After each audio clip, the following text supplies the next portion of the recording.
Welcome to Part 4. ഈ പാർട്ടിൽ നമ്മൾ പഠിക്കാൻ പോകുന്നത് വേരിയസ് ടൈപ്സ് ഓഫ് ടെർമിനൽ യൂണിറ്റ്സുകളാണ്.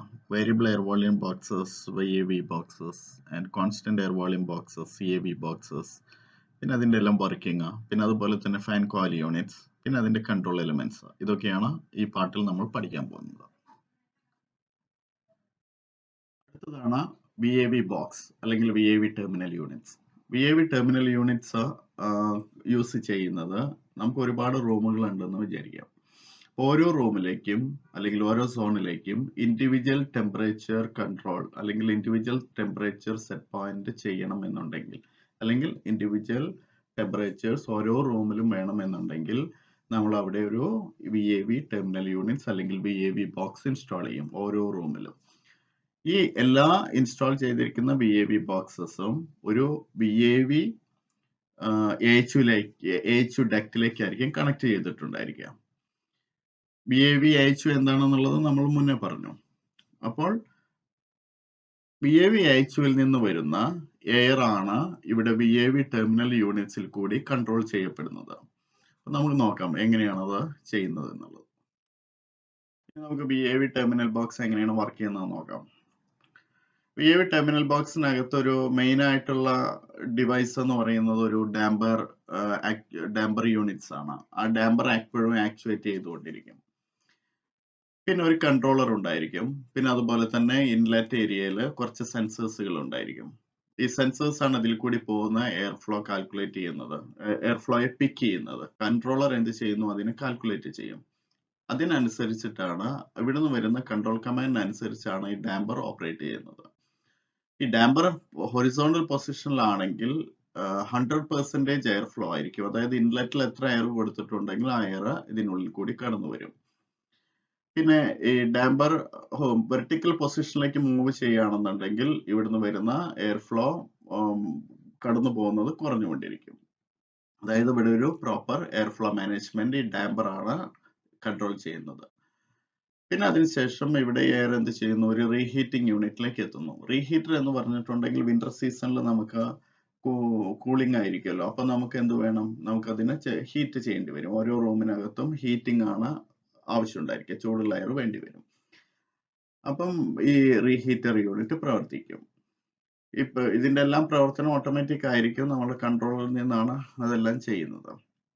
പിന്നെ അത് മാത്രമല്ല, നമ്മൾ നോർമൽ ടൈമിൽ തന്നെ കൂളിംഗ് റിക്വയർമെന്റ് ഉണ്ടെങ്കിലും ഒരു 20 ഡിഗ്രി സെറ്റ് ചെയ്ത് വെക്കുകയാണെന്നുണ്ടെങ്കിൽ കറക്റ്റ് 20 ഡിഗ്രി ആയിരിക്കില്ല ടെമ്പറേച്ചർ നമ്മളെ റൂമിൽ കിട്ടുന്നത്, കുറച്ചും കൂടി താഴെ വരാം. അതായത് ഒരു 19 ഡിഗ്രി അല്ലെങ്കിൽ ഒരു 18.5 ഡിഗ്രി വരെയൊക്കെ വരാം. അപ്പോൾ എന്ത് ചെയ്യണം, നമ്മൾ ആ റൂമിനകത്ത് പ്രോപ്പർ 20 ഡിഗ്രി കിട്ടണമെന്നുണ്ടെങ്കിൽ ഈ റീഹീറ്റർ യൂണിറ്റ് ഒന്ന് പ്രവർത്തിപ്പിക്കും. അതെല്ലാം കൺട്രോൾ തന്നെ ഓട്ടോമാറ്റിക്കലി ചെയ്യും. അങ്ങനെ നമുക്ക് അവിടെ 20 ഡിഗ്രി തന്നെ മെയിൻറ്റെയിൻ ചെയ്യാൻ പറ്റും. അങ്ങനെ കണ്ടീഷൻ ചെയ്തുള്ള എയറിനെ ഈ ഔട്ട്ലെറ്റ് വഴി ഓരോ റൂമിലേക്ക് എത്തിക്കുന്നു. ഓരോ റൂമിനകത്തും ഡിഫ്യൂസറുകൾ ഉണ്ടായിരിക്കും. ഓരോ BAVയിൽ നിന്നും അതിന്റെ ഡിഫ്യൂസിങ് യൂണിറ്റിലേക്ക് കണക്ട് ചെയ്തിട്ടുണ്ടായിരിക്കും. അങ്ങനെ ആ റൂമിൽ നമുക്ക് വേണ്ട എയർ ഫ്ലോ മാനേജ് ചെയ്യുന്നു. ആക്ച്വലി VAV ടെർമിനൽ യൂണിറ്റ്സ് ചെയ്യുന്നത് എയർ വോളിയം ആണ് അഡ്ജസ്റ്റ് ചെയ്യുന്നത്. അപ്പം ആ എയർ വോളിയം അഡ്ജസ്റ്റ് ചെയ്യാൻ വേണ്ടിയിട്ട് ഇവിടെ ഇൻലെറ്റിൽ കുറെ ഫ്ലോ സെൻസേഴ്സ് ഉണ്ടായിരിക്കും. ആ സെൻസർ കൺട്രോളറായിട്ട് കണക്ട് ചെയ്തിരിക്കും. കൺട്രോളർ എന്ത് ചെയ്യുന്നു, ഡാമ്പറിന്റെ ഓപ്പറേഷൻസ്, ഡാമ്പർ മോഡുലേറ്റ് ചെയ്യുന്നു. അതേപോലെ തന്നെ റീഹീറ്റിംഗ് യൂണിറ്റിനെയും ഓപ്പറേറ്റ് ചെയ്യുന്നു. പിന്നെ വേറൊരു ടൈപ്പ് VAV ടെർമിനൽ ബോക്സസ് ഉണ്ട്. അതിന് ബൈപാസ് ടൈപ്പ് എന്ന് പറയും. അതായത് രണ്ട് ടൈപ്പാണ് VAV ടെർമിനൽ ബോക്സസ് ഉള്ളത്. ഒന്ന് ഷട്ട് ഓഫ് ടൈപ്പും വേറൊന്ന് ബൈപാസ് ടൈപ്പും. Shut of type VAV terminal units ആണ് നമ്മൾ VAV AHU ആയിട്ട് കണക്ട് ചെയ്തിരിക്കുക. ബൈപാസ് ടൈപ്പ് ആണെന്നുണ്ടെങ്കിൽ ഒരു constant volume air handling unit ആയിട്ട് കണക്ട് ചെയ്തിരിക്കുന്നതാണ്. അതായത് ഇപ്പം ഒരു building completely constant air volume AHUs ആണെന്ന് വിചാരിക്കുക. പക്ഷെ ചില ഏരിയകളിൽ നമുക്ക് ഇൻഡിവിജ്വലി ടെമ്പറേച്ചർ കൺട്രോൾ ചെയ്യേണ്ടി വരും. അപ്പൊ അങ്ങനത്തെ ഒരു കേസിൽ കോസ്റ്റ് ഇഫക്റ്റീവ് ആയിട്ട് ചെയ്യാൻ വേണ്ടിയിട്ട് അവിടെ bypass type VAV boxes use ചെയ്യും. അതായത് അവിടെ ഒരു സ്റ്റാറ്റിക് പ്രഷർ ഫ്ലോ അഡ്ജസ്റ്റ്മെന്റ് ഒന്നുമില്ല, എയർ ഫ്ലോ മാനേജ്മെന്റ് ഒന്നുമില്ല. പകരം എന്ത് ചെയ്യുന്നു, കൂടുതൽ വരുന്ന എയറിനെ അത് പ്ലെയിനത്തിലേക്കോ അല്ലെങ്കിൽ പുറത്തേക്കോ ഒരു ബൈപാസ് ഓപ്പണിംഗ് വഴി കടത്തിവിടുന്നു. വളരെ സിമ്പിൾ ആണ്, വളരെ സ്ട്രൈറ്റ് ഫോർവേഡ് ഓപ്പറേഷൻ ആണ്. പക്ഷെ പ്രോഗ്രാം കുറച്ച് കോംപ്ലക്സ് ആണ് എന്ന് മാത്രം പ്രോഗ്രാം ചെയ്യുന്ന സമയത്ത്. അത് മനസ്സിലാവും നമ്മൾ ഫ്യൂച്ചർ പ്രോഗ്രാമിംഗ് സൈഡിലേക്ക് വരുമ്പോൾ. മനസ്സിലായല്ലോ? VAV ബോക്സ് പോലെയുള്ള വേറൊരു എക്യുപ്മെന്റ് ആണ് CAV ബോക്സസ് എന്ന് പറയുന്നത്, അല്ലെങ്കിൽ CAV ടെർമിനൽ യൂണിറ്റ്സ്.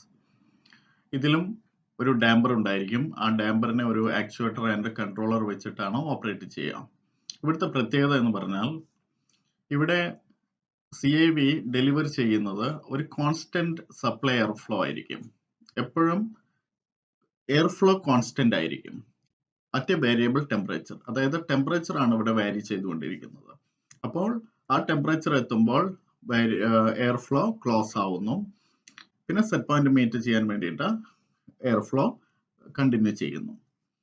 VAVയിലാണ് എന്നുണ്ടെങ്കിൽ എയർ ഫ്ലോ വാരി ചെയ്തുകൊണ്ടിരിക്കുകയായിരിക്കും അറ്റ് എ കോൺസ്റ്റന്റ് ടെമ്പറേച്ചർ. ഇതാണ് വ്യത്യാസം. നമുക്ക് എന്താണ് FCU എന്ന് നോക്കാം. FCU എന്ന് പറഞ്ഞാൽ ഫാൻ കോയിൽ യൂണിറ്റ്സ് ആണ്. അതായത് FCU ഒരു സോണിലോ അല്ലെങ്കിൽ നമുക്ക് കുറച്ച് വലിയ റൂമുകൾ കൺട്രോൾ ചെയ്യാൻ വേണ്ടിയിട്ടാണ് യൂസ് ചെയ്യുന്നത്.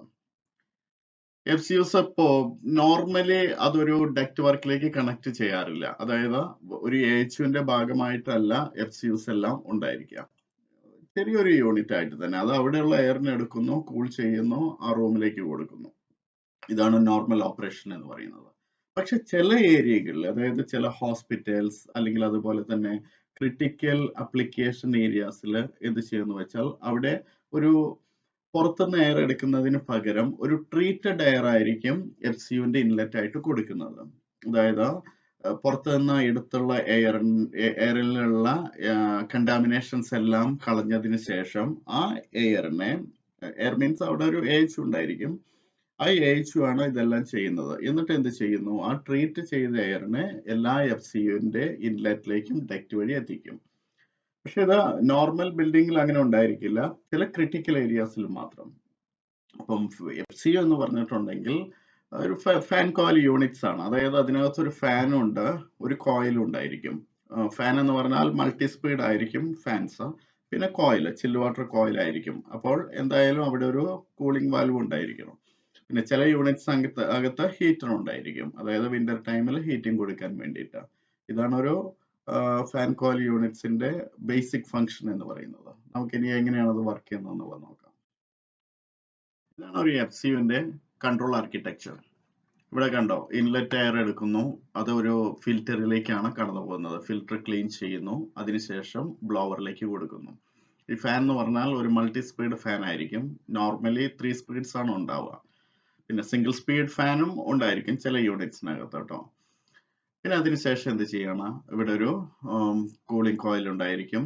ഈ കൂളിംഗ് കോയില് ഒരു ചിൽഡ് വാട്ടർ പൈപ്പായിട്ട് കണക്റ്റഡ് ആയിരിക്കും. അപ്പൊ അവിടെ ഒരു കൺട്രോൾ വാൽവ് ഉണ്ടായിരിക്കും. ആ കൺട്രോൾ വാൽവാണ് ഇവിടെ എത്ര കൂളിംഗ് വേണം എന്നുള്ളത് ഡിസൈഡ് ചെയ്യുന്നത്.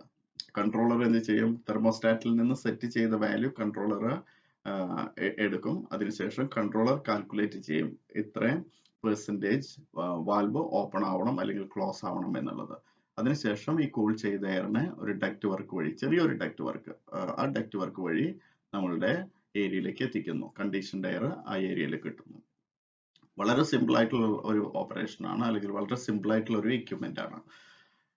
പിന്നെ ഇതിനെ കൺട്രോൾ ചെയ്യാൻ വേണ്ടി, FCUവിനെ കൺട്രോൾ ചെയ്യാൻ വേണ്ടിയിട്ട് ഒരു കൺട്രോളർ യൂസ് ചെയ്യും, അല്ലെങ്കിൽ തെർമോസ്റ്റാറ്റ്സ് ആയിരിക്കും. പക്ഷെ ആ തെർമോസ്റ്റാറ്റ്സിന് കമ്മ്യൂണിക്കേഷൻ ഇന്റർഫേസ് ഉണ്ടാവണം. കമ്മ്യൂണിക്കേഷൻ ഇന്റർഫേസ് എന്ന് പറഞ്ഞാൽ സാധാരണ BMSൽ യൂസ് ചെയ്യുന്നത് 2 ടൈപ്പ് കമ്മ്യൂണിക്കേഷൻ ആണ്. ഒന്ന് മോഡ്ബസ് എന്ന് പറയും, പിന്നെ അതുപോലെ തന്നെ ബാക്ക്നെറ്റ് എന്ന് പറയും. പിന്നെ ചില യൂണിറ്റ്സിൽ, അതായത് കുറച്ച് പഴയ യൂണിറ്റ്സിലൊക്കെ ആണെന്നുണ്ടെങ്കിൽ ലോൺ എന്ന് പറഞ്ഞ ഒരു പ്രോട്ടോക്കോളും കൂടി യൂസ് ചെയ്യുന്നുണ്ടായിരുന്നു. എന്നിട്ട് ഇതെല്ലാം BMS കമ്പ്യൂട്ടറായിട്ട് കണക്റ്റഡ് ആയിരിക്കും. അപ്പം നമുക്ക് ഫാൻ്റെ സ്പീഡ് അഡ്ജസ്റ്റ് ചെയ്യുന്നത്, അല്ലെങ്കിൽ ടെമ്പറേച്ചർ അഡ്ജസ്റ്റ് ചെയ്യുന്നത്, സെറ്റ് പോയിന്റ് അഡ്ജസ്റ്റ് ചെയ്യുന്നതെല്ലാം BMS കമ്പ്യൂട്ടറിൽ നിന്ന് ചെയ്യാൻ പറ്റും. ഇതാണ് ഒരു FCUവിന്റെ വർക്കിംഗ് എന്ന് പറയുന്നത്. വളരെ സിമ്പിൾ ആണ്, വളരെ സ്ട്രൈറ്റ് ഫോർവേഡ് ആണ്. ഇതൊരു ഫാൻ കോയിൽ യൂണിറ്റിന്റെ കൺട്രോൾ ആർക്കിടെക്ചർ ആണ്. ഇവിടെ ഒരു കൺട്രോളർ കൊടുത്തിട്ടുണ്ട്. ഈ കൺട്രോളിലേക്ക് ഒരു തെർമോസ്റ്റാറ്റ് കൊടുത്തിട്ടുണ്ട്. അതുപോലെ തന്നെ കൺട്രോളറിൽ നിന്ന് ഫാനിലേക്ക് കണക്ട് ചെയ്തിട്ടുണ്ട്.